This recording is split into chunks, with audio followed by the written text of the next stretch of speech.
Hey, what's going on? This is Tyson McGuffin, and welcome to the McGuffin Show, bringing you the best podcast and some of the best content in pickleball. Hope everybody's having a great day today. It is currently about 30 degrees here in Coeur d'Alene and dumping snow. So, that time of the year, we're just starting to get some snow and weather's starting to get pretty cold.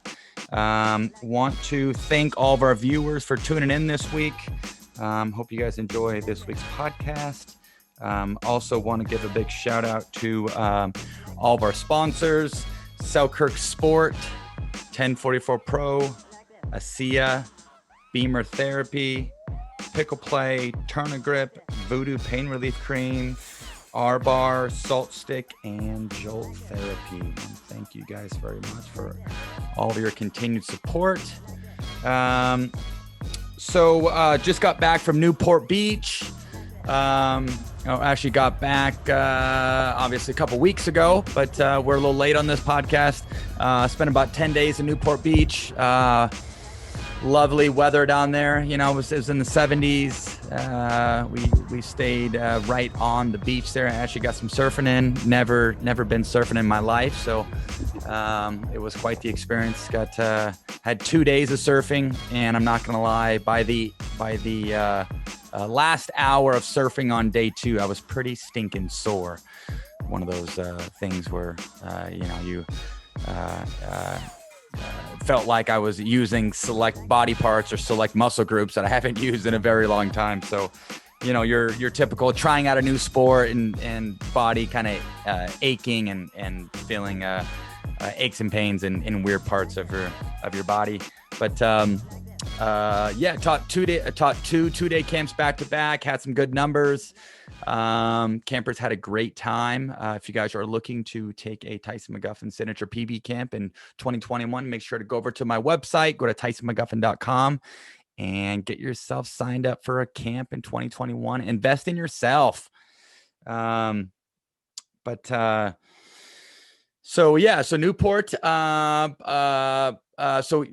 the tournament there, played the Newport Beach Winter Open. Pat Rolfs and Charlotte Suda ran a great tournament, did a great job of keeping everybody safe, did a great job with making sure that people were social distancing. I want to give a big shout out to the tournament staff, Dee Davidson, Melissa McCurley, everybody who helped make that tournament great. Thank you so much.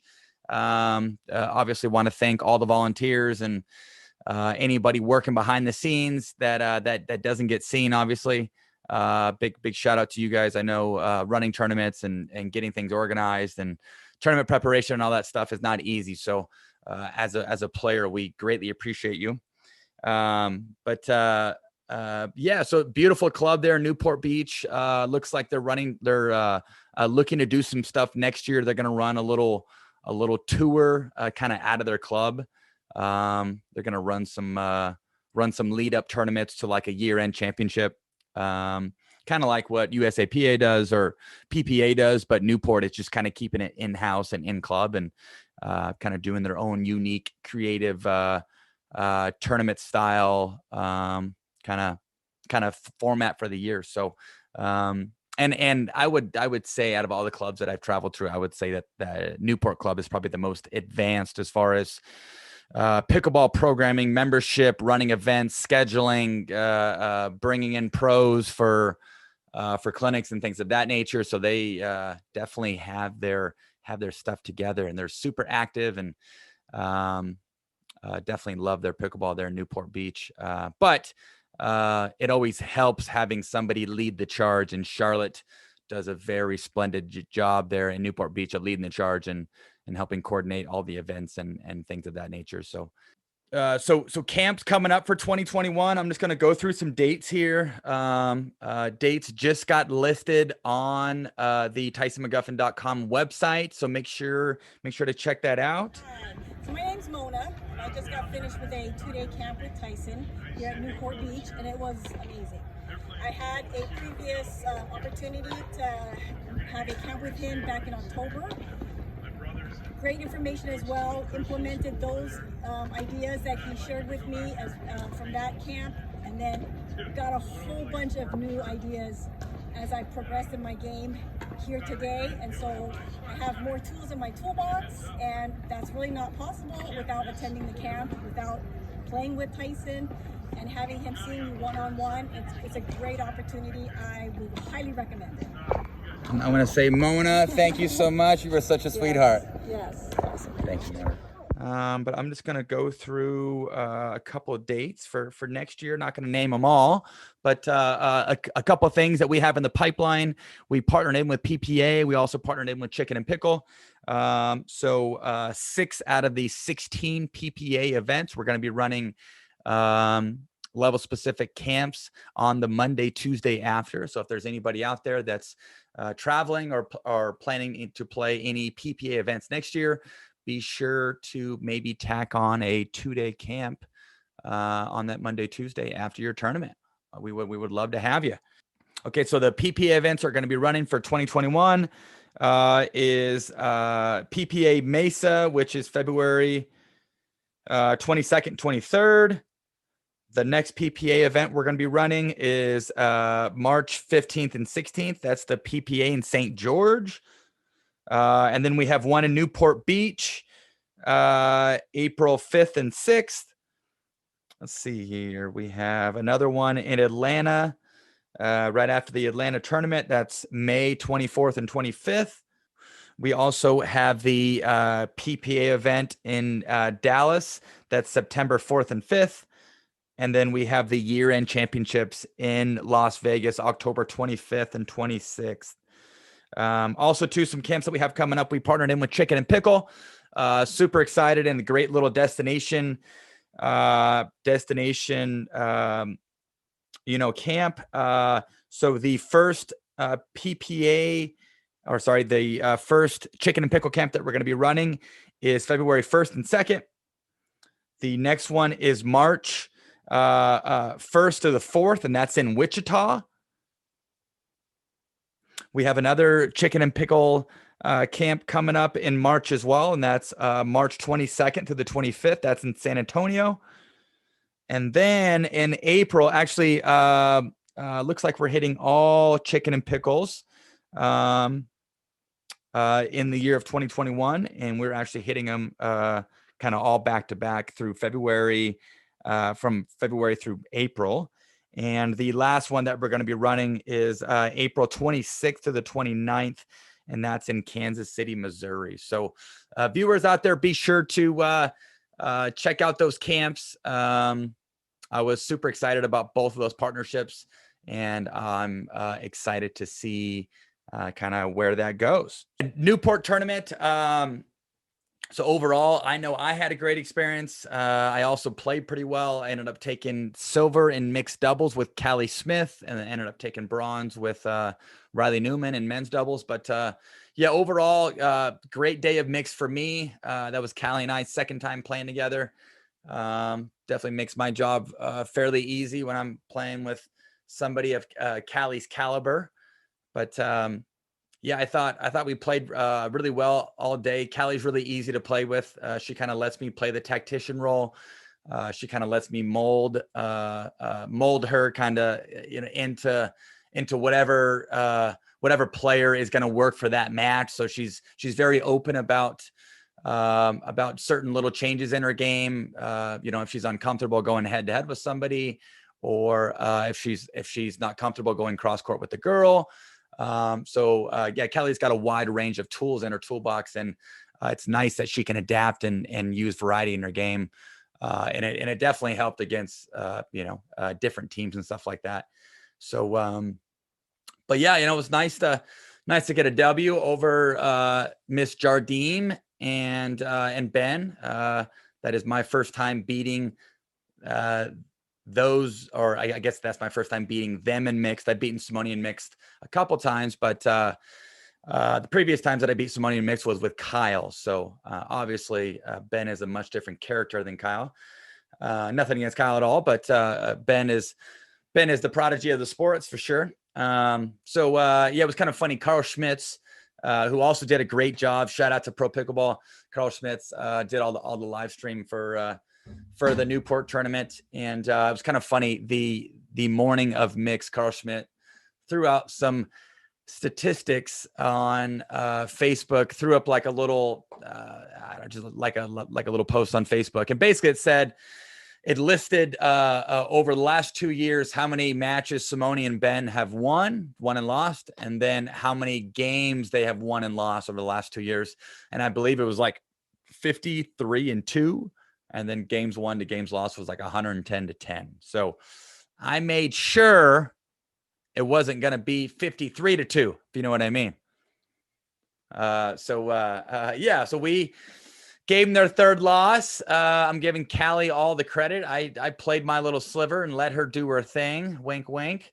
No, I would say that's one of the first times in a while where I put my big boy pants on and actually played some decent mixed. I have that ability. I've always had that ability, but I think I've kind of let my foot off the gas a little bit. I haven't been as aggressive.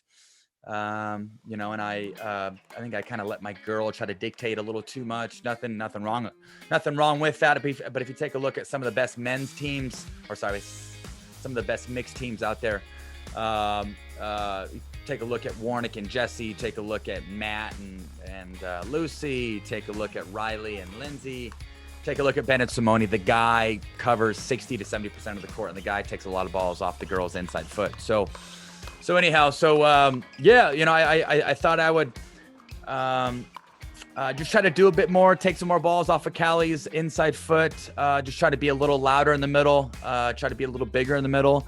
And with that, I was able to create a lot of ruckus. I was able to create a lot of offense just by, dictating in the middle and having a big presence in the middle. I think that obviously plays a big part in mixed. But I think against Ben and Simone, we're down like 0-8 in game one and ended up winning like 12-10 and then actually rolled in game two. But game two, this is kind of interesting. Callie, and I think this is a fun little tip for the viewers. Callie ended up beating Ben head-to-head early on in game two. And so with that being said, with her kind of setting the tone a little early in game two, Ben basically just stopped like attacking her. And it's funny how if you get beat just a couple times, how it can send a message to your opponent that they shouldn't look to do that same play. But, take a look at Ben. Ben has some of the best hands in the game. Take a look at Callie. Callie has some of the best hands in the game on the female side. And kudos to Callie. I mean, I think Callie's one of the few girls that can beat Ben head to head. And Ben really can beat anybody head to head. And so for him to let his foot off the gas and not be aggressive at Callie, it came to show that he was obviously shaking in his boots and he was obviously feeling some pressure. And it was kind of interesting too. Actually, at 9-5, it was like 9-5-2 in game two. I was taking balls off of Callie's inside foot and I was hitting inside out forehand dinks to Ben's outside foot, and I was kind of pulling Ben out of position. And Ben had a couple balls that he could have sped up on, and he didn't. And Ben actually ended up missing a dink at like 9-5 or 9-6, which got us to 10. So that is very, very unlike Mr. Johns. I thought we did a great job of opening Simone up by me taking balls off of Callie's inside foot, going inside out, pulling Ben out, and then with pulling Ben out, obviously opened up Simone. And then what really was the difference maker was Callie beating Ben head to head early on. Because we all have been in front of Ben, and we all have felt a wide, or not a wide, but we've all felt a lot of pressure against Ben head to head. And so when you can beat the best player in the world head to head in his best strength or with his best skill set, that it definitely says a lot. So kudos to Callie, and it was a very good little win for us. We ended up obviously making the finals, ended up losing to Ben and Simone in 2 games. And then the game of 15, Ben, as everybody saw, pulled out some of his best stuff. And I would say probably pulled out one of the sickest ATP defends that I've ever witnessed, and I just freaking happened to be on court. God damn it! But it was very unfortunate on my side of the net, seeing this slappy winner come like cross court as a ATP defend. But basically, Callie was like, I can't remember what the score was. It was tight. It was like 8-all, 9-all. We were definitely in it, and Ben found a different notch in which he usually does. I'm going to try to stop him from finding that notch in 2021, if you know what I mean. But yeah, Callie ends up actually, like the play before, Callie hit an ATP, Ben defended, Ben popped it up. I slapped it for a winner. And then I'm pretty sure on the next play, same idea. Callie hits the ATP, Ben's there. Ben, I like slide over to Callie's side, thinking Ben's going to float it middle.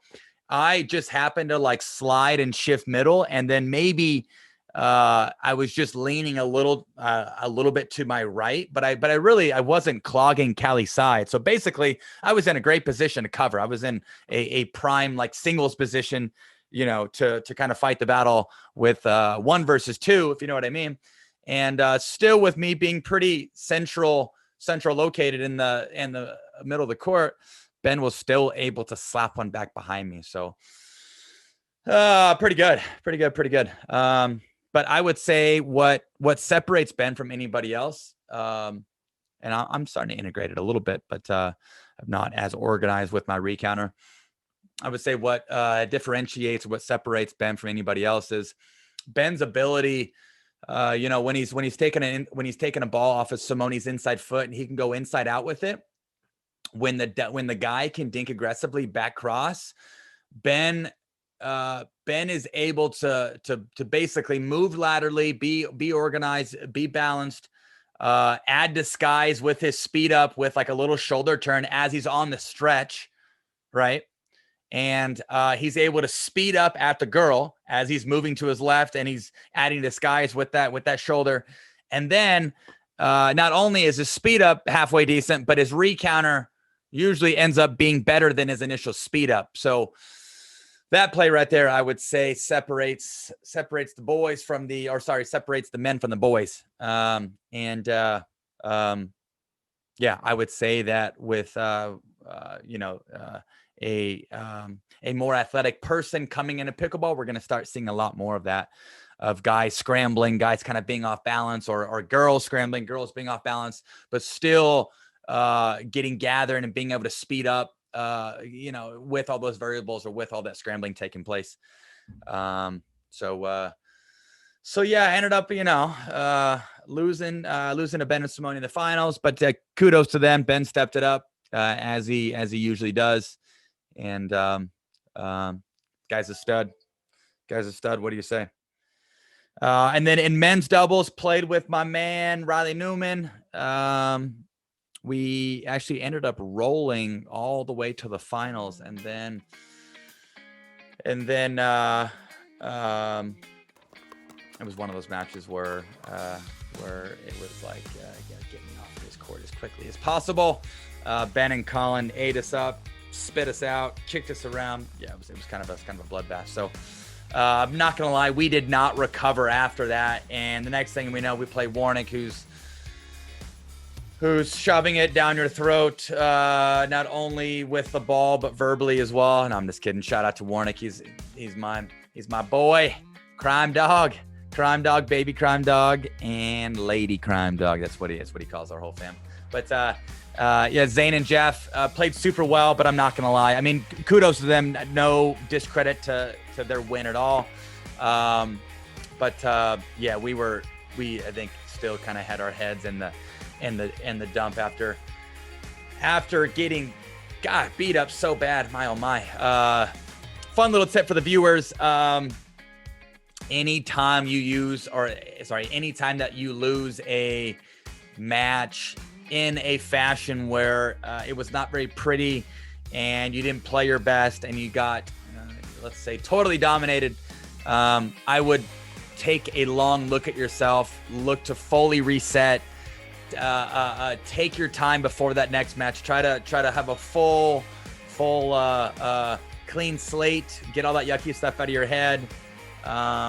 maybe even get a little hit in after, just to kind of find your rhythm again and get yourself comfortable and gain some confidence.